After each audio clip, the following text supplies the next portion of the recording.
दुसरं याच्याची संदर्भात आता हा झाला एक परिवाराचा भाग म्हणून.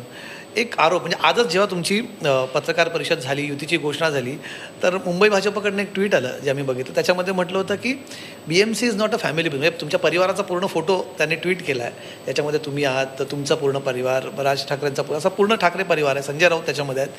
आणि म्हटलं की BMC is not a family business. हा काय कुठला घराण्याची BMC हा मालकी बघा त्यांनी फोटोमध्ये संजय राऊतजींचा पण फोटो आहेच. जी म्हणजे ह्या मुंबईवर प्रेम करणारे सगळे जे कोण आहेत ते आमचे फॅमिली आहेत. आणि मी आधी पण सांगितलं की जे जे आमच्यासोबत कठीण काळात राहिले ते आमचा परिवार आहे.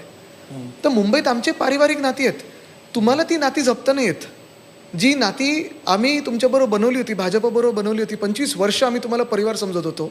तुम्ही 2014ला युती तोडताना तुम्ही हा क्षणभर विचार केला नाहीत की तुम्ही मुंबईमध्ये कोणामुळे वाढलात. माझ्या आजोबांमुळे असेल, माझ्या वडिलांमुळे असेल, या पक्षामुळे असेल. आता जे परिवार आम्ही समजायचो, अर्थात ती भाजप आता राहिलीच नाही. त्यावेळचं भाजप जी होती म्हणजे अटलजी होते, अडवाणीजी होते, महाजन काका, मुंडे काका असतील, इकडची सगळी जी भाजपा होती. काही काही वेळा आमचं भेटीगाठी होत असतात, पण ही भाजप आता भाजप नाहीच आहे. आत्ताचे जे भाजप आहेत ते सगळे भ्रष्टाचारात बरबटलेले आहेत, इम्पोर्टेड आहेत, 2019 नंतरचे इम्पोर्ट्स आहेत. ह्या भाजपला परिवार काय असतं आणि ती नाती काय असतात ते काय कळणार आहे. त्यांच्यासाठी एकच परिवार आहे, Adani. Mumbai is not Adani business.